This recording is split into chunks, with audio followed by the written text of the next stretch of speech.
Hello बच्चों, कैसे हो? बढ़िया।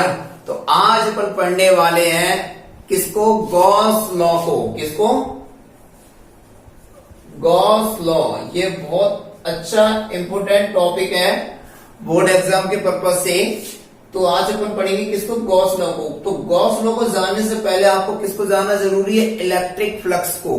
और इलेक्ट्रिक फ्लक्स को मैंने आपको बोर्ड एग्जाम के पर्पज से इसके पिछले वाले लेक्चर में जो कल मैंने आपको पढ़ाया था वो क्या था? इलेक्ट्रिक फ्लक्स था। तो उसको आप उसको पढ़ लें तो आपको ये टॉपिक आपको इजीली समझ में आएगा। अदरवाइज ये टॉपिक आपको कुछ भी 1% भी समझ में नहीं आएगा। तो इलेक्ट्रिक फ्लक्स क्या होता है, थोड़ा सा उसको जान लें। मैं उसकी लिंक आपको डिस्क्रिप्शन में दे दूंगा। तो यहाँ पे इलेक्ट्रिक फ्लक्स क्या होता था, यहाँ पे अपन क्लोज सरफेस से कोई उसके नॉर्मली इलेक्ट्रिक लाइंस पासेस होती थी, तो उन total electric lines of force को अपन फ्लक्स नाम दे देते थे, इसको फाई से डिनोट करते थे।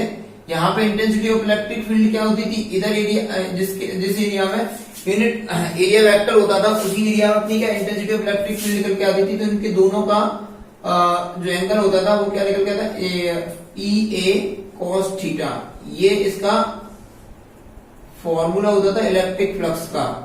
इलेक्ट्रिक फ्लक्स को पहले आप इसको पढ़ ले, देन आफ्टर आपको ये गॉस लॉ इजीली समझ में आ जाएगा। तो चलिए गॉस लॉ पे बोर्ड एग्जाम में कैसे क्वेश्चन आते हैं, कैसे बनते हैं, आपको बताते हैं। देखिए, लिखिए, चलो निकालिए कॉपी पेन। तो आज अपन पढ़ेंगे गॉस लॉ को।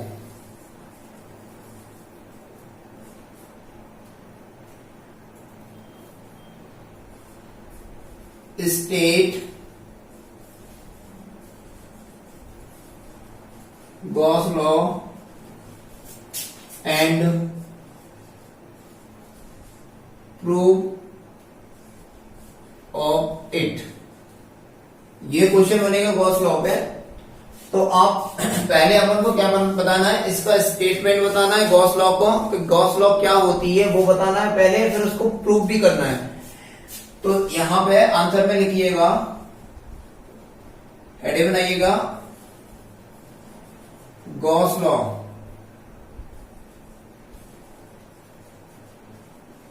तो गॉस लॉ क्या होती है लिखिएगा,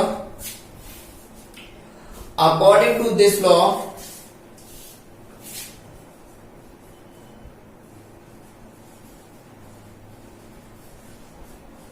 according to this law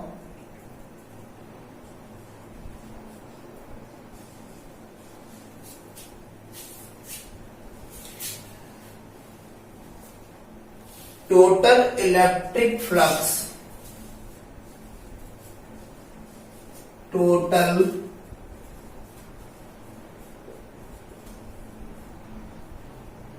electric flux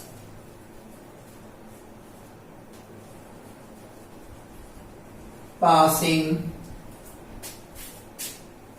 through the closed surface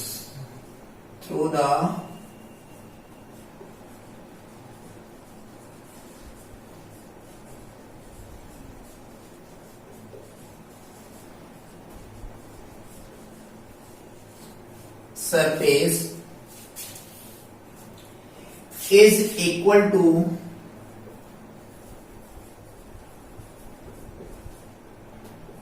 1/epsilon times the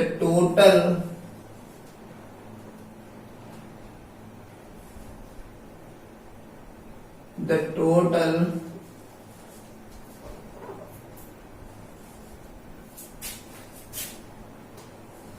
charge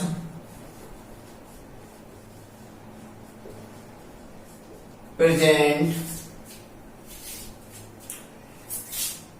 inside the closed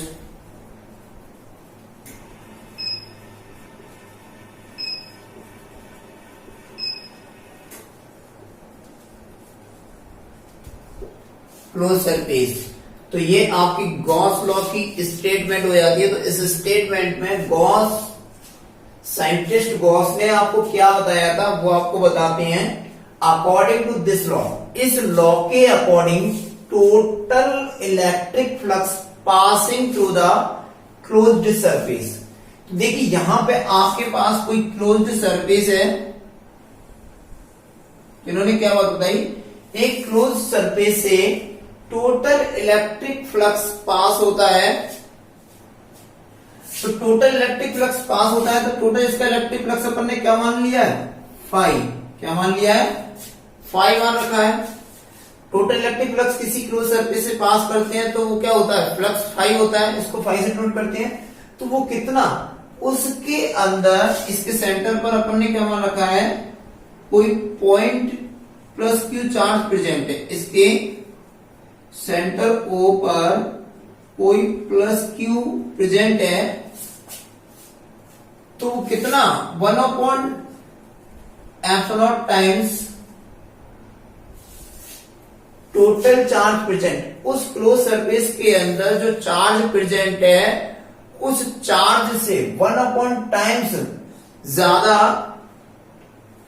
होता है किसी क्लोज सरफेस में उसका फ्लक्स। तो ये बात आपको बताई थी गॉस लॉ में। तो इसको अपन कैसे भी लिख सकते हैं, किसी क्लोज सरफेस का इलेक्ट्रिक फ्लक्स अपन को अगर फाइंड आउट करना है तो गॉस के अकॉर्डिंग ये होता है किसी क्लोज सरफेस का स्फीयर का। तो यहां पे अपन इसको प्रूव करेंगे, तो ये मैथमेटिकल फॉर्म से अपन इसको क्या करेंगे, प्रूव करेंगे। ये तो स्टेटमेंट में आपको बता दिया गया है कि phi equal to q upon एफ0 होता है इलेक्ट्रिक फ्लक्स किसी स्फीयर क्लोज सरफेस से निकलने वाला इलेक्ट्रिक फ्लक्स कितना होता है, इतना। तो यहां से अपन क्या इसको प्रूव करेंगे। तो ये प्रूव करने के लिए मैं यहां पे रब कर देता हूं, लिख लो आप, इसका डायग्राम बना देते हैं। सपोज दैट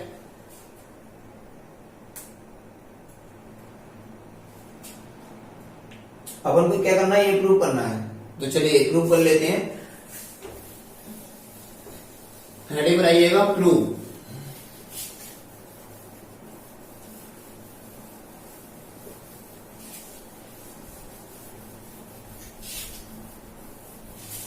मतलब गॉस लॉ क्या होती थी, किसी क्लोज सरफेस के अंदर अगर प्लस क्यू चार्ज प्रेजेंट है तो उसके अंदर से जो फ्लक्स निकलेगा उसमें आपको 1/f0 का मल्टीप्लाई है, मतलब उसके टाइम्स ज्यादा होता है। बस ये बात बताई थी। इससे अपन डायरेक्टली किसी क्लोज स्फीयर सरफेस का फ्लक्स फाइंड आउट कर सकते हैं। तो यहां पे अपन क्या बात करते हैं, प्रूफ की। इसको प्रूफ कैसे करेंगे वो जान लें। थोड़ा सा प्रूव करने के लिए इसकी डेफिनेशन लिखे, let there is a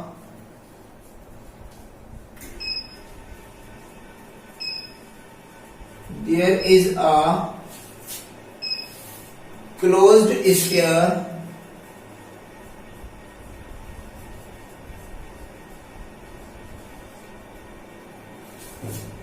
of surface area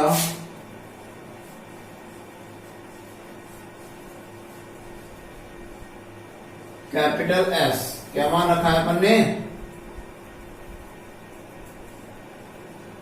capital S. किसी क्लोज सरफेस एरिया का सरफेस एरिया कितना है, surface area S, sorry sphere of surface area capital S at the centre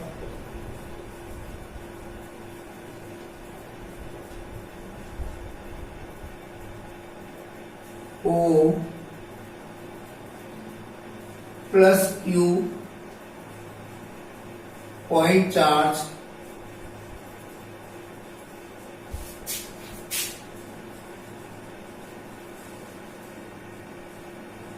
is placed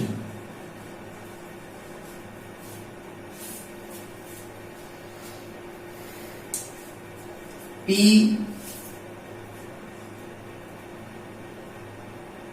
point P ऐसे लिखो, point P is placed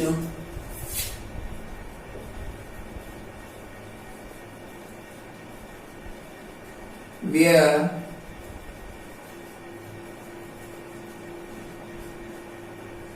intensity of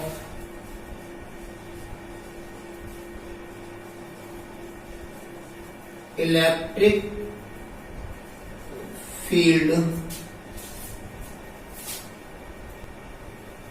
is in outward direction, is in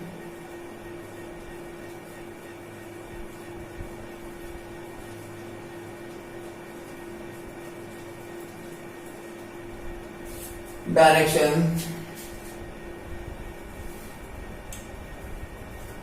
Small surface area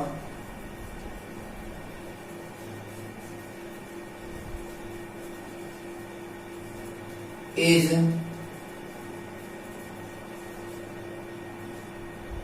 ds, मतलब differentiate part of surface area,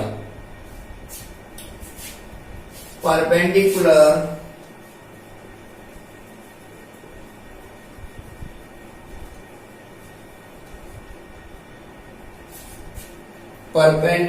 to the direction of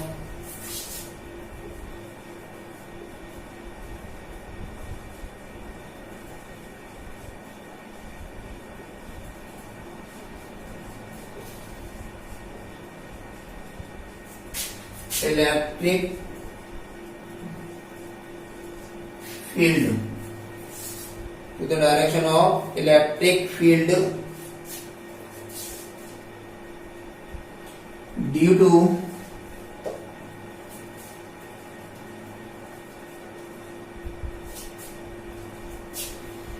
this point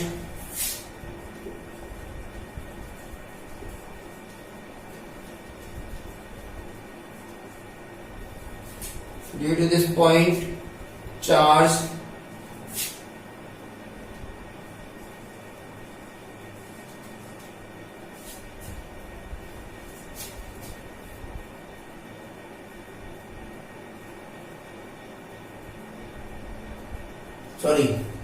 then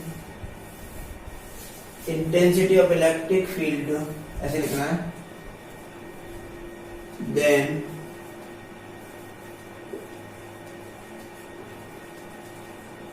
intensity of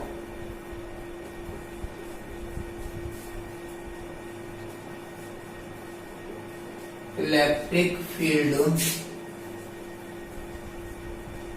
due to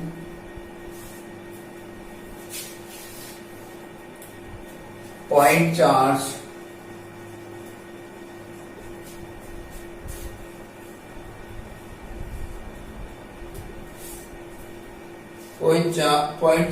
at the point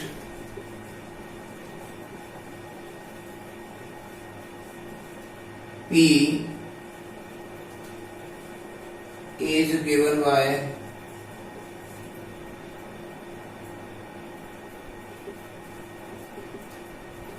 E equal to 1/4 pi, क्या होता था 1/4 pi epsilon Q upon R square. तो मैंने आपको बताया था due to the point charge के लिए अगर आपको intensity of electric field find out करनी है तो उसका फॉर्मूला जनरल क्या निकल के आया था 1/4 pi epsilon Q upon R square. तो देखिए ये कैसे निकल के आता है, पहले इसका डायग्राम बना लेते हैं तब हम इसको समझाते हैं। ये कोई क्लोज सरफेस है, क्लोज स्फीयर है और उसका सरफेस एरिया कितना मान रखा है S, इसका सेंटर पॉइंट क्या है O और इस पे क्या है प्लस Q चार्ज प्रेजेंट और यहां से आउटवर्ड डायरेक्शन में कोई वेक्टर एरिया, इसका वेक्टर एरिया कितना निकल के आएगा अपना ds और इसकी जो इंटेंसिटी ऑफ इलेक्ट्रिक फील्ड की भी डायरेक्शन क्या रहेगी इसके पैरेलल, जिस डायरेक्शन में आपका intensity of electric vector area है देखिए ये क्लोज सरफेसेस के तो परपेंडिकुलर आपको क्या इसके परपेंडिकुलर क्या है, इलेक्ट्रिक लाइंस बाहर निकल के आती है, तो उसका जो वेक्टर एरिया क्या है, उसकी डायरेक्शन ये परपेंडिकुलर है और उसी की पैरेलल आपकी उसी डायरेक्शन में आपकी इंटेंसिटी ऑफ इलेक्ट्रिक फील्ड निकल के आ रही है। तो यहाँ पे देखिए अपन ने क्या बताना है, यहां पे क्या बोला गया है, let there is a closed sphere of surface area capital S, एक क्लोज सरफेस एरिया है और उसको अपन उसका जो सरफेस एरिया का क्या मान रखा है एस, उसका सेंटर ओ है तो ओ सेंटर है, उस पर plus q point charge is placed है, point charge p is placed, यहां पे कोई पी पॉइंट बी अपन क्या कर लेते हैं, यहां प्लेस कर लेते हैं, P point is placed where intensity of electric field is in outward direction, उस पर उस P point से इंटेंसिटी ऑफ इलेक्ट्रिक फील्ड कैसी है, बाहर की तरफ निकल रही है, आउटवर्ड डायरेक्शन की तरफ निकल रही है, किससे, इस स्फीयर से। तो एक स्फीयर कैसा है, ये 3D स्फीयर है, तो 3D स्फीयर में आप ये सर्किल मत समझ लेना, ये कैसा है, इधर से और इधर से, ये पूरा एक बॉल के टाइप का है, तो उसको स्फीयर से उसके उस स्फीयर से वो क्या कर रही है, इंटेंसिटी ऑफ इलेक्ट्रिक फील्ड क्या कर रही है, आउटवर्ड डायरेक्शन में बाहर की तरफ निकल रही है। स्मॉल सरफेस एरिया, तो स्मॉल सरफेस एरिया अपन ने क्या मान रखा है, ds perpendicular to the direction, उसकी भी जो डायरेक्शन है वो सरफेस एरिया जो unit surface area unit vector है, एरिया वेक्टर है, उसकी भी डायरेक्शन है वो क्या है, perpendicular to the electric field, electric field से ये इलेक्ट्रिक फील्ड है तो इसके परपेंडिकुलर बाहर की तरफ क्या कर रहा है, वो बाहर की तरफ उसकी एरिया वेक्टर को निकाल रहा है। देन तब आपको intensity of electric field due to the point charge, तब इस पॉइंट चार्ज से इस पी पॉइंट पर intensity of electric field E निकल के आएगी, वो कितनी निकल के आएगी, इतनी, क्यों, क्योंकि इसका जो आर है वो इसकी जो डिस्टेंस है अपन ने क्या मान रखी है, स्मॉल आर मान रखी है, ठीक है। तो अब यहां पे लिखिएगा small electric flux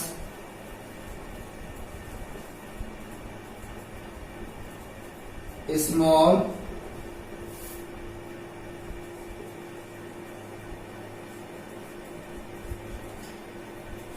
electric flux passing through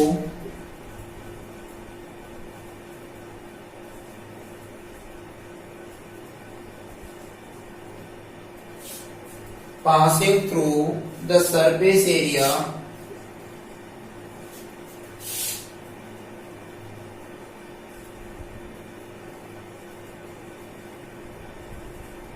कितना ds is given by, इससे जो फ्लक्स निकल के आएगा वो कितना निकल के आएगा, d5 कितना निकल के आएगा, d5। तो यहां पे मैंने आपको जनरल फॉर्मूला बताया था फ्लक्स का, क्या था, EA cos थीटा।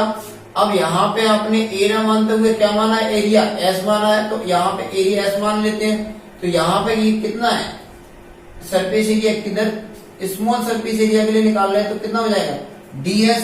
तो यहाँ पे डी फ्लक्स मतलब फ्लक्स कितना निकल गया, d phi E into d S cos theta. अब देखिए यहाँ पे ये तो स्मॉल एरिया के लिए अपन ने ds के लिए इलेक्ट्रिक फ्लक्स कितना निकल के आया, डी पाई। ये डिफरेंशिएट कर देते हैं, अगर अपन को कोई छोटा पॉइंट के लिए अगर कोई भी चीज अपन को निकालनी है तो उसका क्या कर लेते हैं, अपन डिफरेंशिएट ले लेते हैं। तो अगर पूरे का चाहिए होता है तो अपन क्या करते हैं, उस डिफरेंशिएट को इंटीग्रेट कर दो, आपको पूरे का मिल जाता है। तो यहाँ पे अपना क्या करते हैं, electric flux D phi equal to E D S cos theta. अब यहाँ पे जो थीटा की वैल्यू कितनी है, 0 है। कितनी है, 0 है। कैसे है 0, क्योंकि ये जो एंगल जो थीटा बनता है वो किस किस के बीच में, इंटेंसिटी ऑफ इलेक्ट्रिक फील्ड ई और एरिया वेक्टर के बीच में बनता है। तो ये कितना है, जिधर आपका एरिया वेक्टर की डायरेक्शन है उधर ही आपकी कितनी इंटेंसिटी ऑफ इलेक्ट्रिक फील्ड की डायरेक्शन है। तो ये क्या बनाएगा, थीटा कितना हो जाएगा, 0। ठीक है। तो अब देखिए यहाँ पे इसको अपन क्या कर सकते हैं, इसको इस तरीके से लिख सकते हैं, थोड़ा सा रब कर देता हूं, लिख लिया।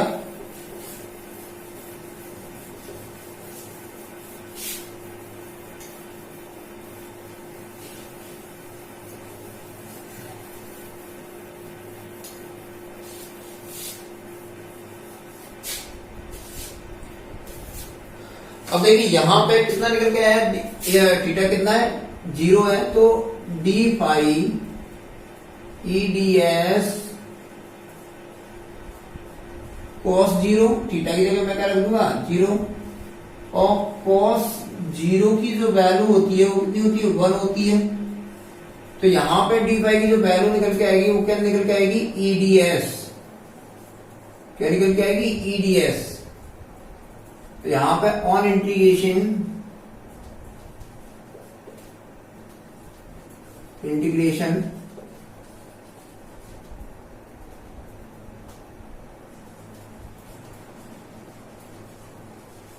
वो साइड, तो यहां पे क्या हो जाएगा डी फाई, और जो डीएस का जो अपन कर रहे हैं ना वो उसका जो इंटीग्रेशन है वो क्या है, ऐसे मैंने अभी आपको बताया सरफेस के लिए क्या होता है इंटीग्रेशन सिंबल्स ये होते हैं, ईडीएस। अब यहां पे इसका जो इंटीग्रेशन होगा वो कितना हो जाएगा 5, मतलब आपको बताया है, मैंने आपको बताया था कि यहां पे डी फाई का जो इंटीग्रेशन है वो कितना हो जाएगा 5। अब यहां पे ई क्या है, कांस्टेंट है,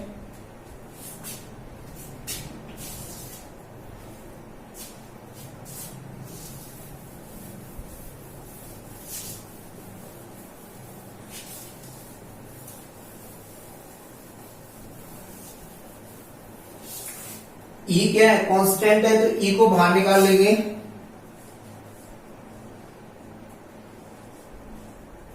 इंटीग्रेशन किसका होगा डीएस का होगा, तो इंटीग्रेशन डीएस का तो क्लोज सरफेस है। अब मुझे आप बताइएगा, मैं इसका जो आपने भी ये दिया था, तो इसका जो इंटीग्रेशन है यहां से इतने पार्ट का अपन मानना है क्या डीएस, तो डीएस इधर भी डीएस है, इधर भी डीएस है, पूरे पे ये इस तरीके से पूरे स्पेयर पे अपन ने क्या किया डीएस डीएस डीएस डीएस निकाल कर अपन ने क्या कर दिया, तो उसका इंटीग्रेट करा दिया, तो पूरे सरफेस के लिए निकल के आ जाएगा। तो पूरे सरफेस का एरिया क्या कितना होता है स्पेयर का, कितना होता है 4 पाई आर स्क्वायर, कितना होगा 4 पाई आर स्क्वायर। तो डीएस की जो वैल्यू निकल के आएगी वो कितनी आ जाएगी 4 पाई आर स्क्वायर।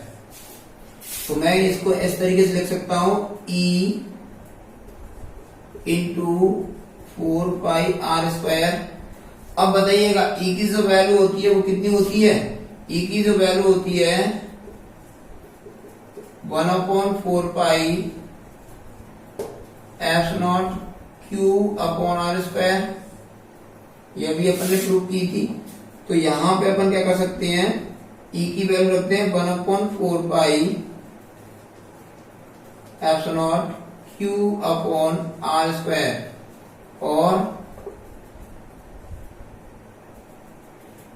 और ये E की जो वैल्यू है वो इतनी है, E की मल्टीप्लाई 4 पाई आर स्क्वायर, ये पहले से है, तो आर स्क्वायर से आर स्क्वायर बच गया, 4 पाई से 4 पाई क्या बच जाएगा एफ नॉट, और यहाँ पे क्या बच जाएगा Q.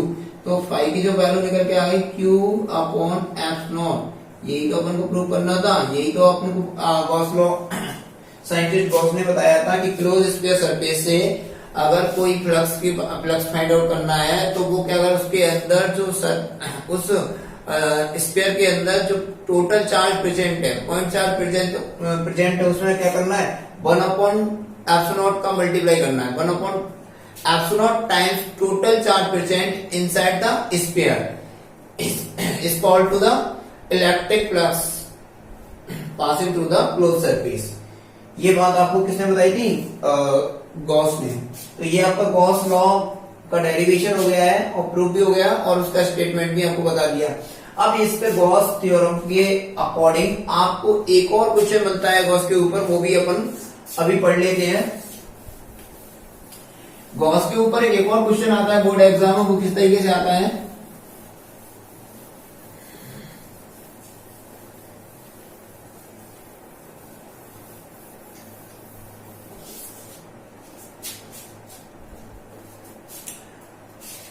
derives the Coulomb's law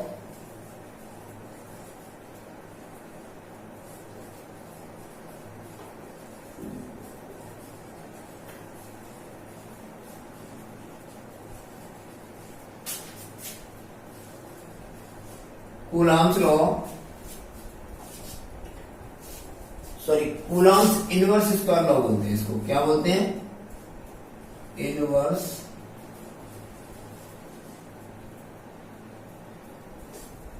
drive the Coulomb's inverse square law.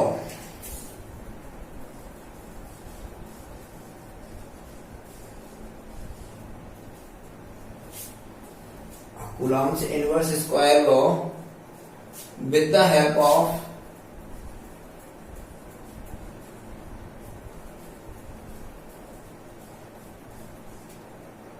Gauss theorem।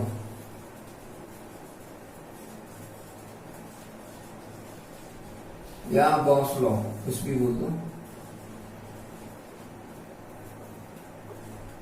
ये आपका क्वेश्चन इस तरीके से गॉस लॉ पे भी क्वेश्चन बन जाता है। कभी कभार वो ये इस तरीके से भी गॉस लॉ को पूछ लेता है कि आपको कूलॉम्स लॉ को बताना है किसकी हेल्प से? गॉस लॉ की हेल्प से। गॉस लॉ की हेल्प से कूलॉम्स लॉ को प्रूव करके देना है। ये इस क्वेश्चन में पूछा गया है। इनवर्स स्क्वायर लॉ क्या होता है मैं आपको बता देता हूं कि पूरा पहले आपको कूलॉम्स लॉ क्या होता है मैंने आपको पहले लेक्चर में यही बताया था।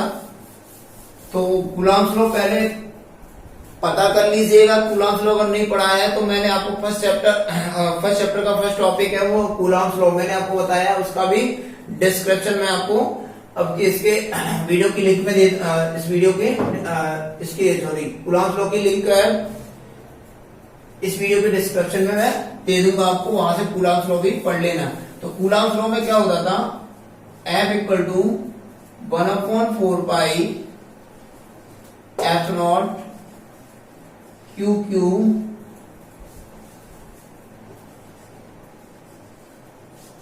अपॉन R स्क्वायर, या फिर कैपिटल ये पॉइंट चार्ज होता था और टेस्ट चार्ज दोनों का मैग्नीट्यूड का मल्टीप्लाई। ये आपका कूलॉम्स लॉ था। तो इसी को आपको किसकी हेल्प से? गॉस लॉ की हेल्प से प्रूव करके देना है। ये आपको सिंपल तरीके से बताया था। इसमें क्या बोल दिया? इसको गॉस की हेल्प से ही आपको इसको प्रूव करना है। तो चलिए आंसर लिखते हैं इसका।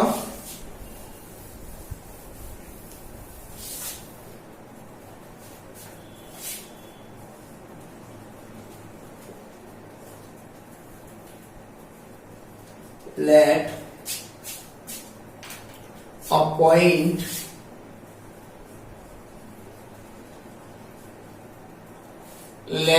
a point charge plus q is placed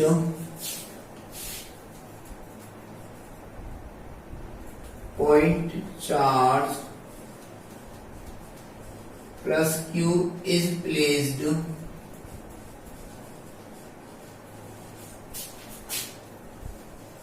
at the center O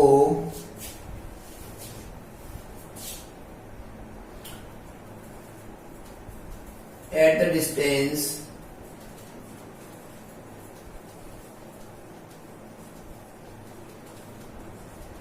small r, at the distance small r a point P is placed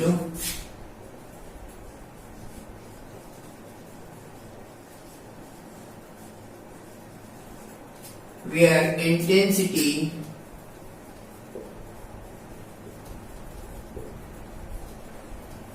of electric field is to be electric field is to be find out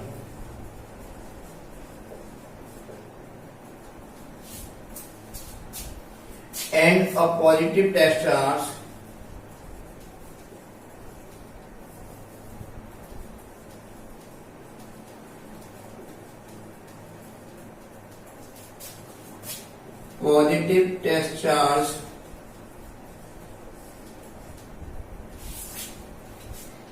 plus Q naught. Positive test charge को अपन किससे note करते हैं? Q not से। और point charge को किससे note करते हैं? Q से is placed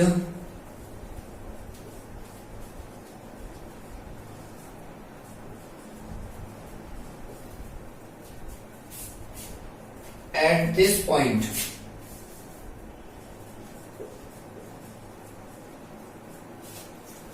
at this point, तो देखिए यहां पे इसका डायग्राम बना लेते हैं, फिर मैं आपको इसको समझाता हूं। देखिए इसका डायग्राम कैसे, ये एक स्फीयर है, जो भी अपन ने बनाया था वही डायग्राम है। इसका सेंटर O है, इस पर अपन ने क्या प्लस Q चार्ज रखा है,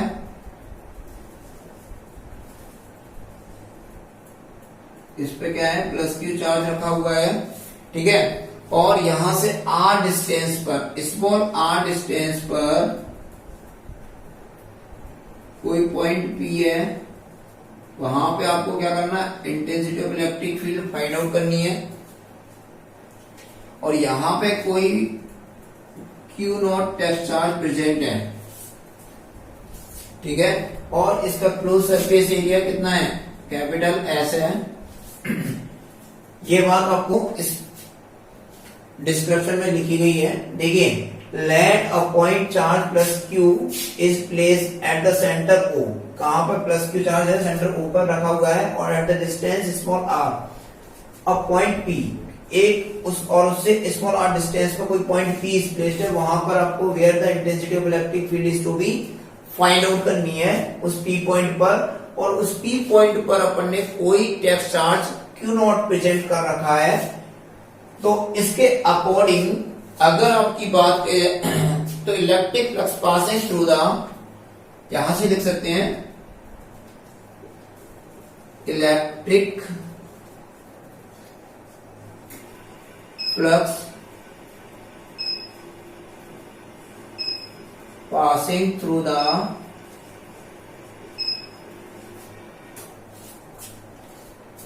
क्लोज सरफेस,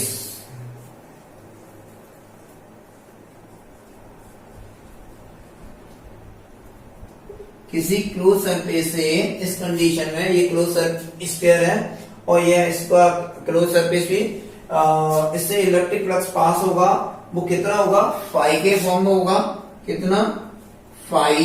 इलेक्ट्रिक फ्लक्स को अपन कैसे नोट करते हैं, फाई से। तो मैंने जनरल फॉर्मूला से क्या होता था, EA या ES, कुछ भी मान लो, ES cos थीटा।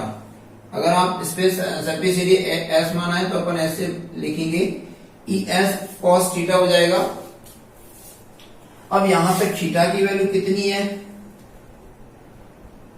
थीटा की वैल्यू 0 है, तो यहां पे थीटा की वैल्यू 0 रखेंगे तो कितना जाए, ES cos 0। और cos 0 की वैल्यू कितनी होती है, अभी आपको बताया था 1। तो यहां पे क्या आ जाएगा, E5 ES, कितना निकल के आ जाएगा, ES। अब यहाँ पे ये सरफेस एरिया है, इसमें कितना है, टोटल सरफेस एरिया है, कैपिटल S है, DS पे है नहीं है, तो क्लोज सरफेस है, यहाँ पे इंटीग्रेशन की कोई जरूरत ही नहीं पड़ेगी। तो यहाँ पे अपन क्या कर सकते हैं, इसका स्फीयर का सरफेस एरिया कितना होता है, S 4 पाई R स्क्वायर। यहाँ पे लिख सकते हैं S इक्वल टू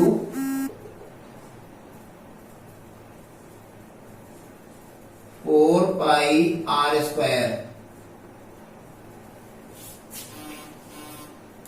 तो मैं इसको रॉक कर देता हूं, 4 pi R square.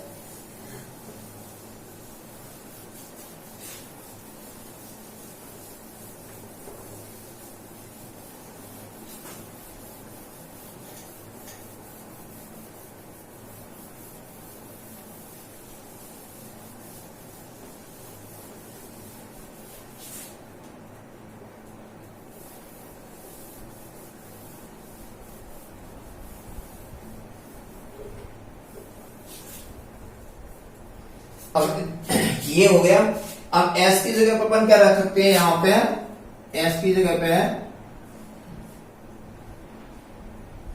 E into 4 pi R square, ठीक है। अब इसको मैं इक्वेशन क्या नाम दे दूंगा, इसको इक्वेशन में दे देता हूं फर्स्ट। अब देखिए यहाँ पे इस इक्वेशन फर्स्ट है, फाई की वैल्यू अपन ने क्या निकाल ली है, ई इंटू 4πr²। ये फाई की वैल्यू निकल के आ गई। अब लिखेंगे according to the Gauss law,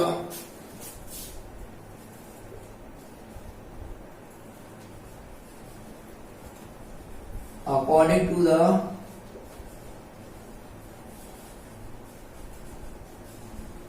Gauss law. तो गॉस लॉ क्या होता था, pi equal to Q epsilon. इसको मैं क्या मान लेता हूं, इक्वेशन सेकंड। ये अभी अपन ने प्रूव किया था गॉस लॉ से। ये अपन को क्या प्रूव करना है, कूलॉम्स लॉ को। तो ये बताइएगा ऑन कंपेयरिंग इक्वेशन क्या करते हैं, कंपेयर करते हैं, compare equation first and second.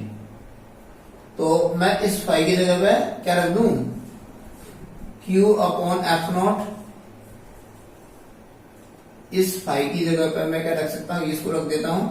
और E इधर क्या है, E इंटू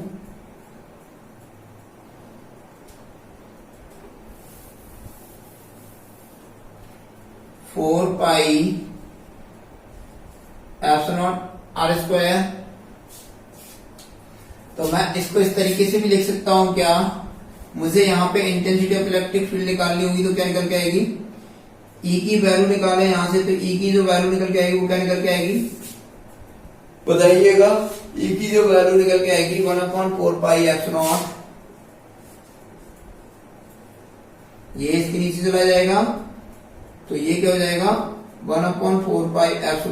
ये पूरा टर्म से है ना उसके नीचे चला गया, ठीक है। तो 4πε r²,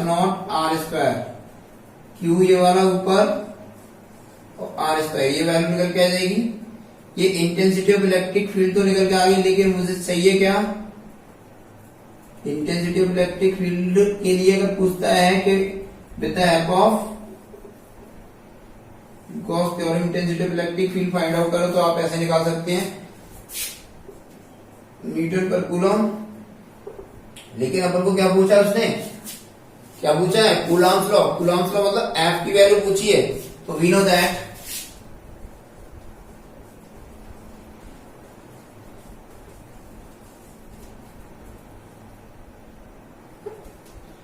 E equal to F upon Q0। इस Q0 पर जो फोर्स एक्सपीरियंस कर रहा है बाहर की तरफ, रिपल्सन है, प्लस ये है तो प्लस ये है, तो क्या ऑब्वियसली रिपल्सन होगा।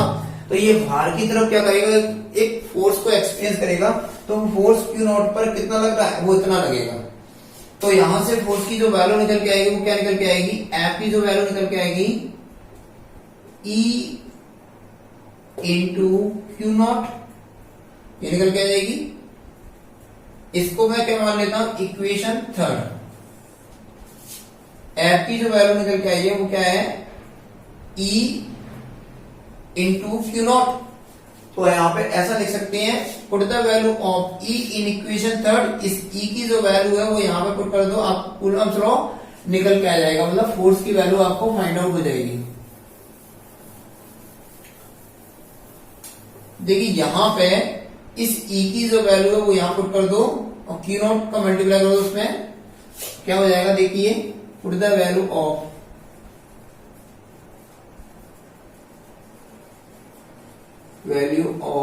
E in equation third. तो क्या हो जाएगा, देन 1/4πε ये Q अपॉन r², और ये Q0 उसके साथ में पहले से ही है। तो ये क्या हो जाएगा, F की वैल्यू निकल के आ जाएगी, क्या रहती है, न्यूटन। तो ये कूलम्स लॉ आपका फाइंड आउट हो जाता है। इसको अपन इनवर्स स्क्वायर लॉ भी बोलते हैं।